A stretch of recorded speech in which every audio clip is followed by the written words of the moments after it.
Hi dears, good evening. പുതിയ വിശേഷങ്ങളിലേക്കായി എല്ലാ കൂട്ടുകാർക്കും സ്വാഗതം. അങ്ങനെ ചിന്നു അർച്ചനയില്ലാത്ത സമയം നോക്കിയിട്ട് ജെ കെയുടെ വീട്ടിലേക്ക് പോവുകയാണ്. അതായത് ഗോപിക എന്നുള്ള കള്ളപ്പേരിൽ ജെ കെ വിളിച്ചിട്ട് പ്രൊമോട്ട് ചെയ്തിട്ട് ജെ കെ കൊണ്ട് എഴുതിപ്പിക്കുന്നുണ്ടല്ലോ. അവസാനം ഗോപിക എന്ന് പറയുന്ന പെൺകുട്ടി അതാണെങ്കിൽ വെറുതെ ചിന്നു ഉണ്ടാക്കിയ ഒരു പേരാണെന്നും സത്യം പറഞ്ഞാൽ ചിന്നുവാണ് വിളിച്ചതെന്നുള്ള കാര്യം ജെ കെക്ക് മനസ്സിലാവുന്നു. അതുകൊണ്ടൊക്കെ തന്നെയാണ് ജെ കെ ഒരു ഗിഫ്റ്റ് കൊടുക്കുന്നത്. ഗിഫ്റ്റിൻ്റെ ആ ഒരു തീം ഇതാണ്: അച്ഛനും മകളും തമ്മിലുള്ള ആ ഒരു വാത്സല്യം. അത് ഉൾക്കൊണ്ടിച്ചുകൊണ്ടുള്ള ഒരു ഫോട്ടോ ആണ്. പക്ഷേ എന്ത് ചെയ്യാൻ, ചന്ദ്രലേഖ ഇതിനിടയിൽ കയറി ഒരു കളി കളിക്കുന്നതുകൊണ്ട് തന്നെ അവിടെ പോകുന്നത് മറ്റൊരു ഫോട്ടോയാണ്. അതായത് ഈ വാലന്റൈൻസ് ഡേക്കൊക്കെ ഈ പ്രണേതാക്കൾ അങ്ങോട്ടും ഇങ്ങോട്ടും കൈമാറുന്ന തരത്തിലുള്ള ആ ഒരു തീമിലുള്ള ഫോട്ടോയാണ് അവൾക്ക് കിട്ടുന്നത്. അതിൻ്റെ പിന്നിലുള്ള വാസ്തവം എന്താണെന്ന് ചിന്നുവിനറിയണം. അതിനു വേണ്ടിയിട്ടാണ് അവളാണെങ്കിൽ ജെ കെയുടെ വീട്ടിലേക്ക് പോകുന്നത് തന്നെ. ഇതിനിടയ്ക്ക് മഞ്ജു കാര്യങ്ങളെല്ലാം വിളിച്ചിട്ട് ചന്ദ്രയെ അറിയിക്കുന്നു. ആ സമയത്ത് തന്നെ മധുബാലയും കാര്യം അറിയുന്നുമുണ്ട്. ചിന്നു അവിടെ പോയിട്ട് കാര്യങ്ങളെല്ലാം പറഞ്ഞാൽ അതോടുകൂടെ എല്ലാം കള്ളിയും വെളിച്ചത്താവുമല്ലോ എന്നോർത്തിട്ട് അവർ നിൽക്കുന്നു.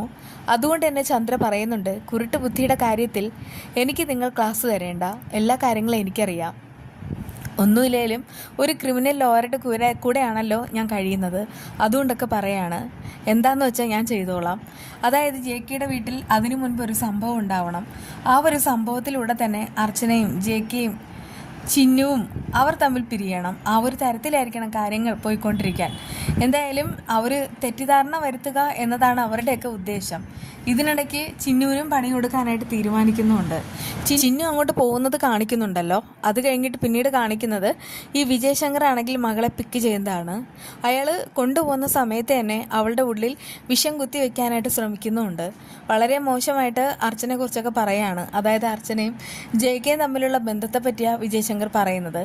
അതായത് ഇടയ്ക്കാണെങ്കിൽ വക്കീൽ ഓഫീസിൽ വെച്ചിട്ട് രണ്ടുപേരും മീറ്റ് ചെയ്തതും ആ സമയത്ത് ഈ കേസിൻ്റെ കാര്യത്തിനല്ലാതെ അവർ ഇടയ്ക്കിടയ്ക്ക് അവിടേക്ക് പോകാറുണ്ടെന്നും എന്നിട്ട് സംസാരിക്കാറുണ്ടെന്നും കൊഞ്ചിക്കൊഴിയാറുണ്ടെന്നും അങ്ങനെയുള്ള കാര്യങ്ങളാണ് അവളുടെ മനസ്സിലേക്ക് പങ്കുവയ്ക്കുന്നത്. എന്നാൽ എത്രയും വേഗം തന്നെ തൻ്റെ അമ്മയും ജെ കെ അങ്കിളും വിവാഹം കഴിച്ചിരുന്നെങ്കിലെന്ന് ചിന്നു ഒത്തിരി ആഗ്രഹിക്കുന്നുണ്ട്. അതൊന്നും അറിയാതെയാ വിജയശങ്കർ ഇങ്ങനെ ഓരോന്നൊക്കെ പറയുന്നത്. മോളുടെ മുഖം എന്താ വല്ലാണ്ടിരിക്കുന്നത്, എന്തോ പറ്റിയിട്ടുണ്ട്, എന്താണെന്ന് വെച്ചാൽ കാര്യങ്ങളെല്ലാം തുറന്നു പറയും. ആ സമയത്ത് അവൾ മനസ്സിലോർക്കുന്നത് ജെ കെ അങ്കിളുമായിട്ടുള്ള കാര്യങ്ങൾ അച്ഛനോട് തുറന്നു പറഞ്ഞാലോ എന്നാണ്. പക്ഷേ അച്ഛൻ്റെ ആ ഒരു ക്യാരക്ടർ അവൾക്കറിയാം.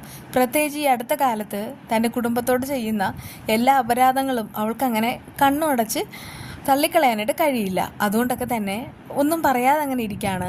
പക്ഷെ ആ സമയത്ത് വിജയശങ്കർ ഇങ്ങനെ നിർബന്ധിക്കുന്നുണ്ട്, എന്താ മോളെ, എന്താ കാര്യം, ഒന്നുമില്ലേലും ഞാൻ മോളുടെ അച്ഛനല്ലേ.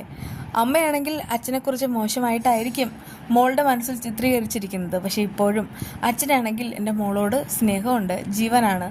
അതുകൊണ്ടൊക്കെ പറയാം, എൻ്റെ മോളുടെ എന്താവശ്യവും ഈ അച്ഛൻ നിവർത്തിച്ച് തരും. അത് കേട്ടിട്ട് ചിന്നു ആകെ അമ്പരം നിൽക്കുന്നു. പിന്നെ ഇതൊക്കെയാണ് വിശേഷങ്ങൾ.